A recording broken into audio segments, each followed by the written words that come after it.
We are still in Barbados and I've been drinking so much coffee and I'm pretty sure it's like really unhealthy for me and I shouldn't be doing it. I've been told, keep the kettle on. I've been told about this Skinny Coffee Club, which is going to be really, really good for you, and I've been drinking it like the past week or two and it has literally stopped me bloating, and it's much better for you than drinking coffee because coffee's bad for you, but this baby, eh?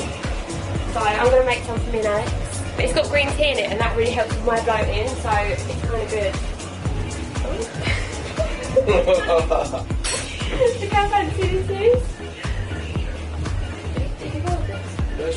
And then you just add boiling water.